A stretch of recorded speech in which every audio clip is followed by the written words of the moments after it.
الحمد لله نحمده ونستعينه ونستغفره ونؤمن به ونتوكل عليه ونعوذ بالله من شرور أنفسنا ومن سيئات أعمالنا من يهده الله فلا مضل له ومن يضلله فلا هادي له ونشهد أن لا إله إلا الله وحده لا شريك له ونشهد أن سيدنا وسندنا وشفيعنا وإمامنا ومولانا محمدا عبده ورسوله صلى الله عليه وعلى آله وأصحابه وأزواجه وذرياته أجمعين أما بعد فقد قال الله تبارك وتعالى في كلامه المجيد والفرقان الحميد أعوذ بالله من الشيطان الرجيم بسم الله الرحمن الرحيم قد أفلح من تزكى وذكر اسم ربه فصلى وقال الله تعالى في مقام آخر إن الصلاة تنهى عن الفحشاء والمنكر وقال النبي صلى الله عليه وسلم من ترك الصلاة متعمدا فقد كفر أو كما قال عليه الصلاة والسلام اللهم صل على محمد وعلى آل محمد كما صليت على إبراهيم وعلى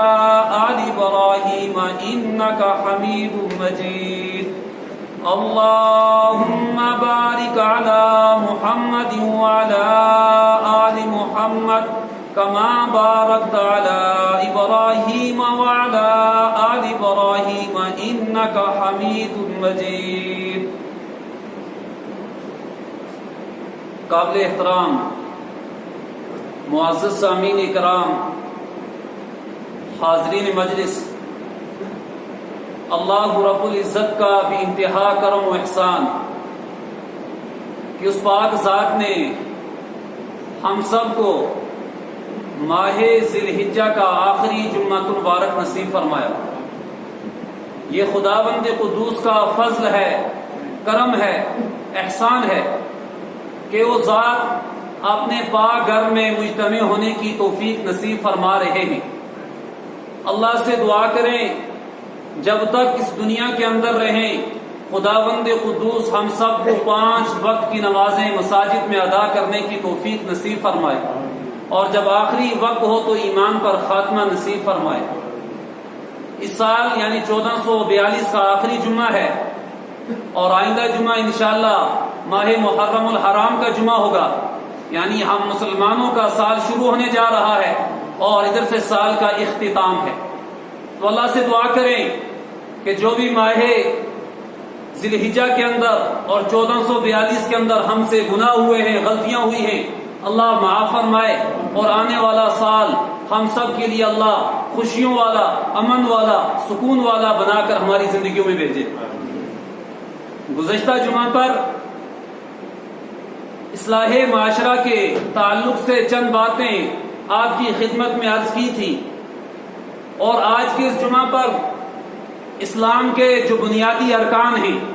ایمان، نماز، روزہ، زکوٰۃ اور حج، تو بنیادی ارکان میں سے دوسرا رکن جو ہے نماز،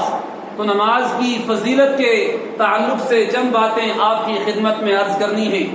اللہ مجھے صحیح کہنے کی اور ہم سب کو سن کر اس پر عمل پیرا ہونے کی توفیق نصیب فرمائے. نماز یہ ہر ایمان والے کے لیے، جو بھی شریعت کا مکلف ہے یعنی 15 سال کی عمر کو پہنچا، اس پر یہ رکن نماز فرض ہو چکی ہے. ہر حالت کے اندر نماز کو ادا کرنا ہے، اور یہ نماز انسان کی زندگیوں میں تبدیلی لانے والی ہے. یہ نماز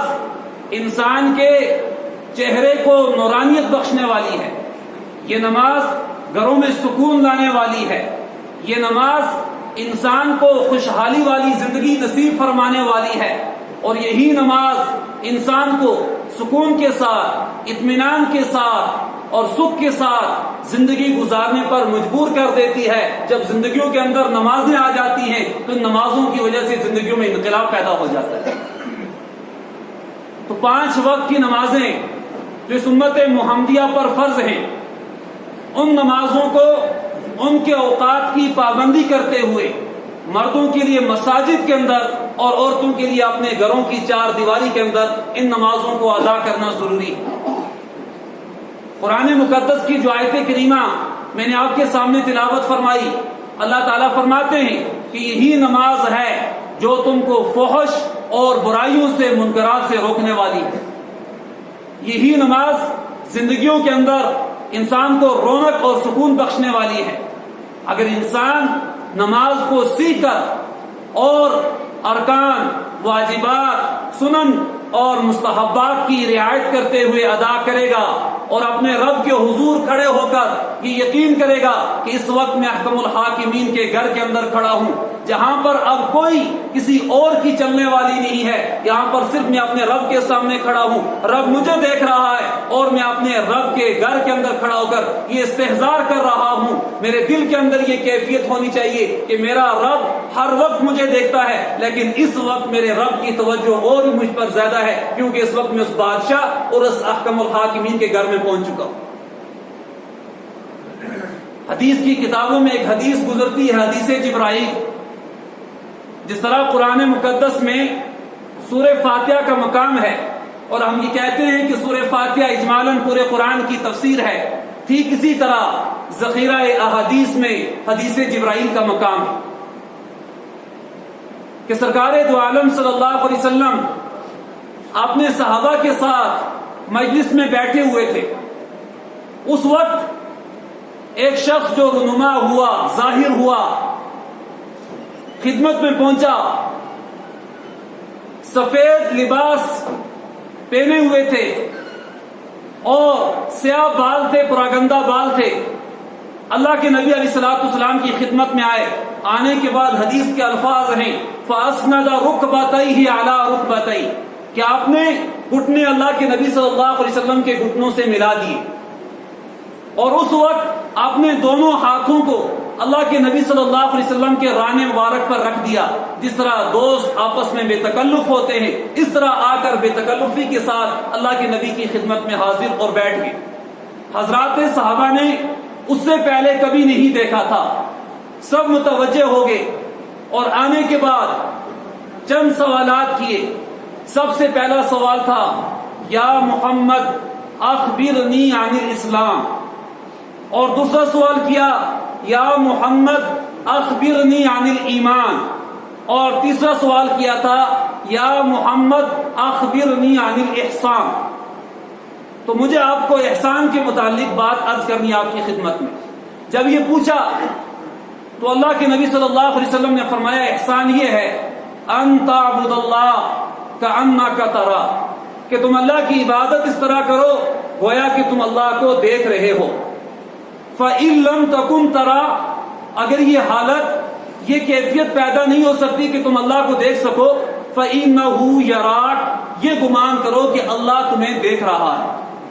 کہ ایک ایمان والا جب نماز کے لیے کھڑا ہو اس کے دل کے اندر یہ استحضار رہنا چاہیے کہ میں احکم الحاکمین کے سامنے کھڑا ہوں،